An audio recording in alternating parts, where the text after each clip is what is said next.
MPC BiPC ఇంటర్లో ఏ group అయినా సరే best degree course India's first industry integrated AIDP degree. Call now.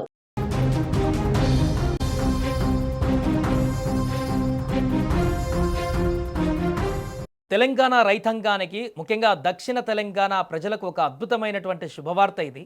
ఎన్నో రోజుల నిరీక్షణ తర్వాత కృష్ణమ్మ పరుగులు పెడుతూ మన రాష్ట్రంలోకి ప్రవేశించింది.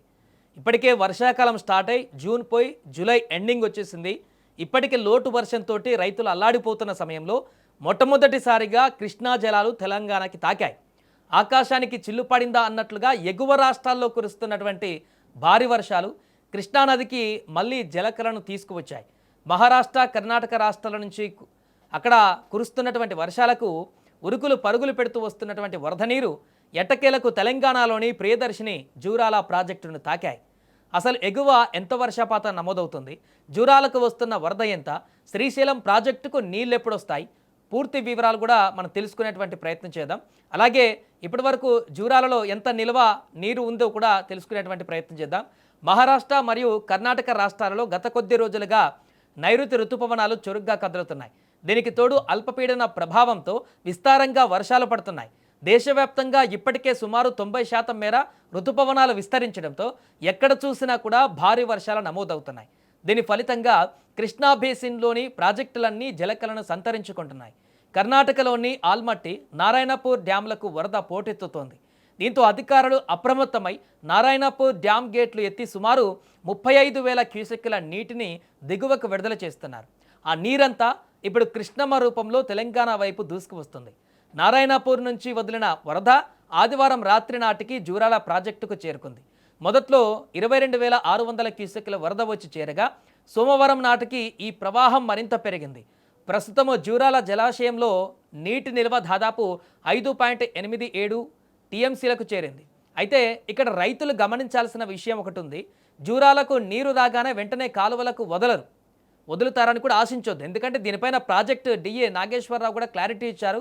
ముందుగా జూరాల ప్రాజెక్టు పూర్తి స్థాయిలో నిండాలి, ఆ తర్వాతే ఎత్తిపోతల పథకాలకు, కాలువలకు సాగునీటిని అందిస్తామని కూడా ఆయన స్పష్టం చేశారు.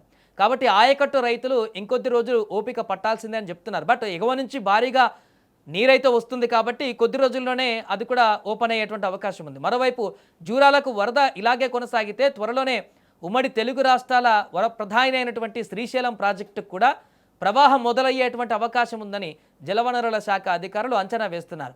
ఇక నాగర్ కర్నూలు జిల్లా కొల్లాపూర్ మండలంలోని మహాత్మాగాంధీ లిఫ్ట్ ఇరిగేషన్ ప్రాజెక్టు కింద సోమవారం నుంచి రిజర్వాయర్లకు నీటి పంపింగ్ ప్రారంభించారు.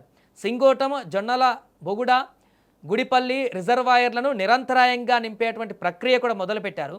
ప్రాజెక్టు ఇన్ఛార్జ్ ఈఈ లోకీలాల్ ఈ మేరకు అధికారులకు, స్థానికులకు ఆదేశాలు కూడా జారీ చేశారు. రిజర్వాయర్లలో నీటి మట్టం పెరుగుతున్నందున మత్స్యకారులు అప్రమత్తంగా ఉండాలని, చేపల వేటకు వెళ్లవద్దని కూడా తీవ్రంగా హెచ్చరించారు. మొత్తానికి ఎగువన కురుస్తున్నటువంటి వర్షాలు తెలంగాణ రైతుల మోములో ఇప్పుడు ఆనందాన్ని నింపుతున్నాయి. అదేవిధంగా వర్షాలు కొనసాగి మన ప్రాజెక్టులన్నీ నిండి ఈ ఏడాది 2 పంటలకు పుష్కలంగా సాగునీరు కూడా అందాలని ఆశిద్దాం. మరికొన్ని రోజుల పాటు ఇప్పుడు మహారాష్ట్రలో విపరీతమైనటువంటి వర్షాలు పడుతున్నాయి. ఇక్కడ పడకపోయినా అక్కడ పడుతున్నాయి కాబట్టి ఇప్పుడు కృష్ణానది నీళ్ళు అనేటివి జూరాల ప్రాజెక్టుకి దండిగా వస్తున్నటువంటి పరిస్థితి. 22 క్యూసెక్ల వరకు ఇన్ఫ్లో వస్తున్నట్టుగా చెప్తున్నారు. ఇంకొన్ని రోజులు అలాగే కొనసాగితే ఎగువన కర్ణాటకలో కానీ మహారాష్ట్రలో కానీ మరికొన్ని రోజుల పాటు కొనసాగితే జూరాల ప్రాజెక్టు గేట్లు ఎత్తి శ్రీశైలాన్ని వరకు కూడా ఆ వాటర్ని కిందికి వదిలేటువంటి అవకాశం ఉంటుంది. కాబట్టి అప్పుడు మిగతా ప్రాజెక్టులన్నీ కూడా నిండేటువంటి పరిస్థితి అయితే ఉంటుంది. ఆలోపు ఇక్కడ కూడా వర్షాలు ఇప్పుడు పడేటువంటి సూచనలు కనిపిస్తున్నాయి. కాబట్టి దానికి ఇది కూడా తోడైతే తొందరలోనే తెలంగాణలో ఉన్నటువంటి, ఆంధ్రలో ఉన్నటువంటి ప్రాజెక్టులన్నీ కూడా జలకలతో నిండేటువంటి అవకాశం అయితే కనిపిస్తోంది.